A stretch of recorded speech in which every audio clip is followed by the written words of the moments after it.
Good morning, everybody. So, picture this. It's 1997. George Marsden writes a novel with a catchy little title that gets people talking. The Outrageous Idea of Christian Scholarship is the name of the book. You might ask, why is that so crazy? Let's travel the American institutions so that I can show you why Marsden's audacious ideas made the New York Times. Previously, Christian scholarship was unremarkable. First, Harvard taught Puritan clergy, Yale and Princeton, same thing. Even public universities demanded early religious participation out of students. In the 1990s, God discussion in faculty lounges exploded. How did we arrive, Marsden thought about this for years. 3 years earlier, he wrote The Soul of American Universities, a fascinating detective narrative about American universities and how they went from Christian training camps to places where faith was as welcome as a skunk at a garden party. The change was slow, like reverse watching paint dry. Liberal Protestant leaders believed morality would keep them relevant. You will mock all religions. Colleges accepted methodological atheism. Marsden's words for operating without God by the 1950s.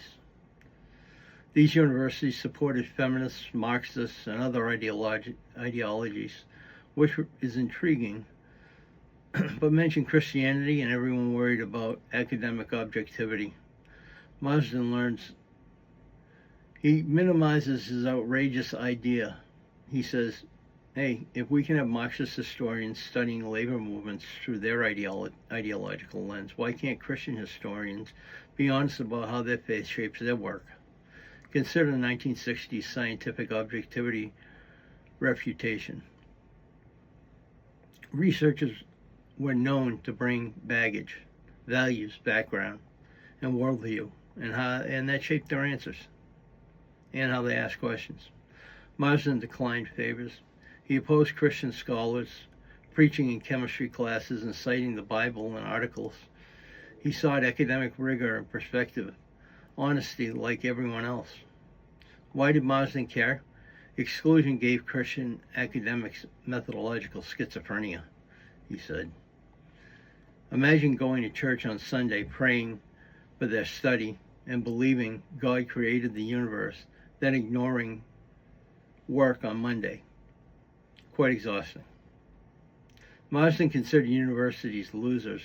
A hollow center typified 1990s academic culture, he claimed. These geniuses abandoned religion without replacing it.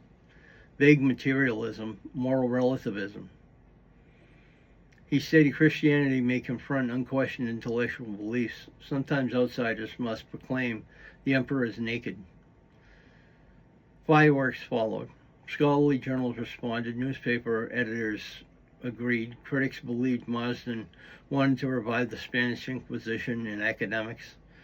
He was expected to end academic freedom. A few evangelicals even disliked him in favoring secular views above Scripture. They thought he betrayed them. Marsden was impossible to ignore for his credentials. No yelling behind. His Notre Dame instruction, followed by Duke, the highest academic honors. His career proved academia and Christianity can coexist. Marsden's outrageous idea. What happened? The landscape alters. 30 years later, Christian thinkers are popular. Believers. Academic groups grew. Big university presses publish freely. Faith and scholarship aren't integrated. Cultural clashes have increased since Marsden's book. Many schools struggle with academic independence, diversity, and expression. Marsden's confirmation, his method with compromise.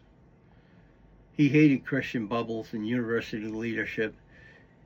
He merely asked for a seat at the old worldwide table. The outrageous idea may not surprise people today, but it's a challenge for religious learners. And honestly, the discussion's good. Think about it. Have a good day.